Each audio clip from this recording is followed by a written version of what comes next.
Now for global business updates, Rotus Odiri joins us. Good morning, Rotus. Good morning, Doctor. Good morning, Ayo. Good morning to all our viewers. As you know, of course, today is International Women's Day. The theme, of course, is investing in women, accelerate progress.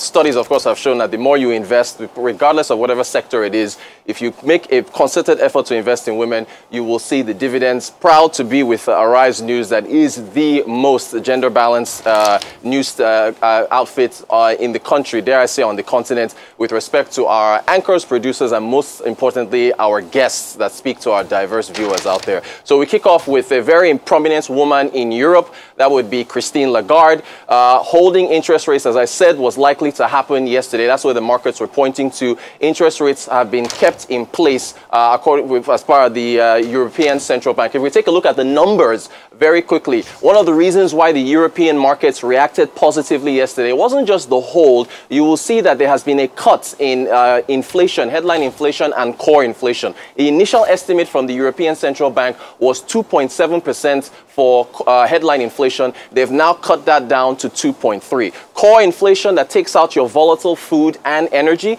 that has been cut from 2.7 to 2.6. However, you will notice that as far as the GDP projection, it has gone from, I think, 0.8 to 0.6%. So Europe is still just treading water. Let's move on to another prominent woman in Europe. That would be Christine Lagarde, Managing Director of the International Monetary Fund. We spoke with her in Davos 2023.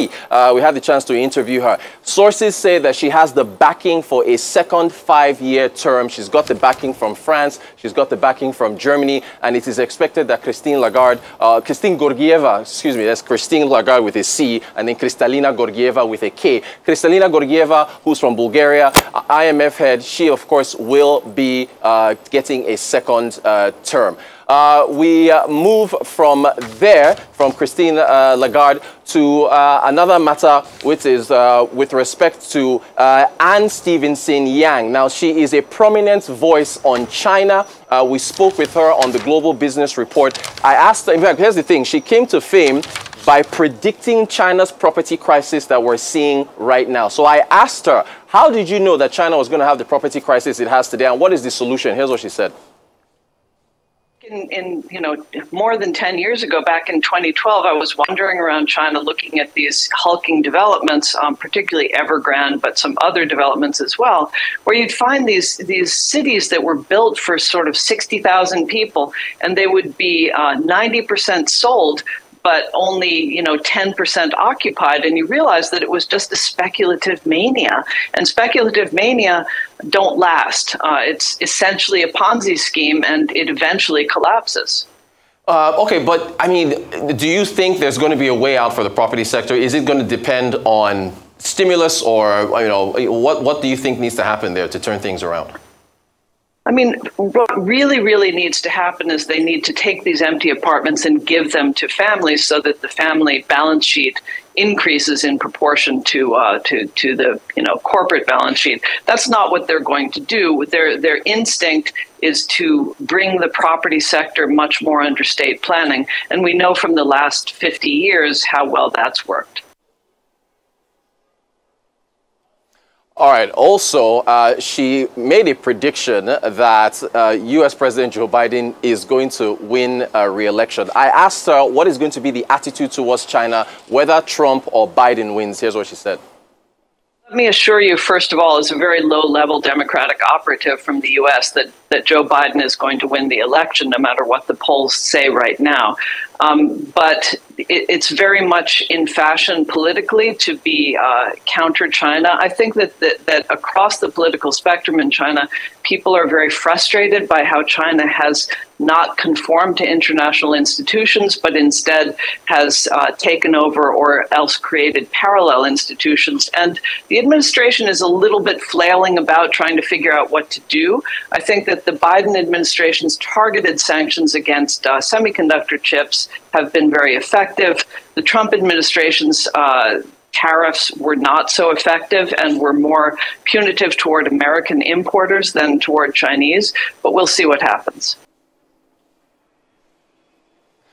All right.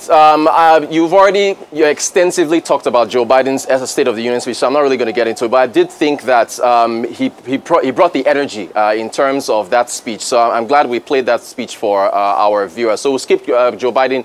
So Nigeria issues, front page, today's This Day newspaper, Nigeria's newspaper of record, the headline, Kaduna is reminding us again that we have insecurity issues. They are economic in my view. Why does the same region keep having this happen again and again? The same region that has the highest level of illiteracy, the same region that has the highest level of poverty, it is the same region. Something has to be done. If not, we're going to just keep seeing this over and over again. At the top of the masthead, you can see the Central Bank of Nigeria saying that $1.3 billion flowed into the country in terms of remittance. That's a lot of money.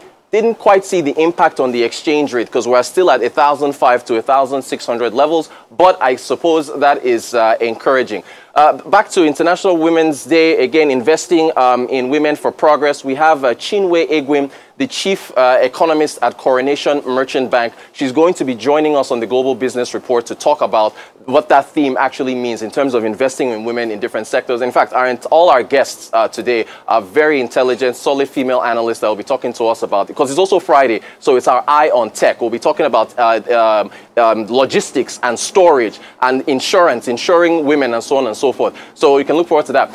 Finally, it wouldn't be International Women's Day if there wasn't a viral video on gender roles. As we talk about women earning more money, women demanding more in the household, there is a video which I guess it's authentic. It had 1 million views when I checked it out yesterday. This morning it has 1.5 million views. Just to set it up for you, it's a Nigerian couple in Canada. They are splitting bills 50-50, and the wife is essentially telling her husband, you're not cooking, you're not cleaning, and he says to her, would you say this to me if we were in Nigeria? Here it is.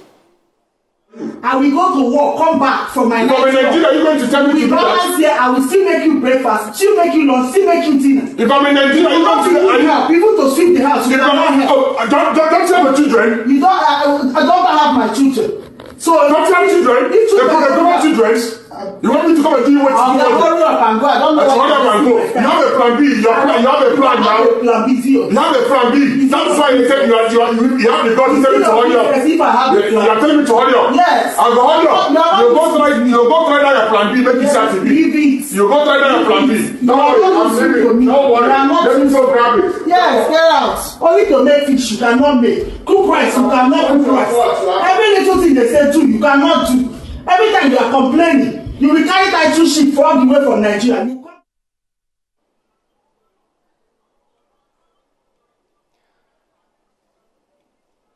There's also on the flip side of this, how much should a husband be making? This was another video, reaction video that was quite big on Instagram. You can take a look at that as well. Ideally, my husband needs to be making like... Okay. My suspicion, she's going to say 175. 250. 250? Like 650,000.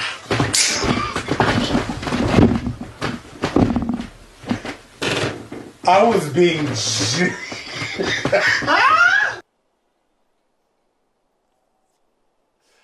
By the way, $650,000, if you want to convert at 1.5, is 975 million naira, almost $1 billion a year. So that's our update for today. Women are demanding more. Just we don't seem to have enough time to respond to some of the issues you raised, so we just leave it at that. Thank you very much.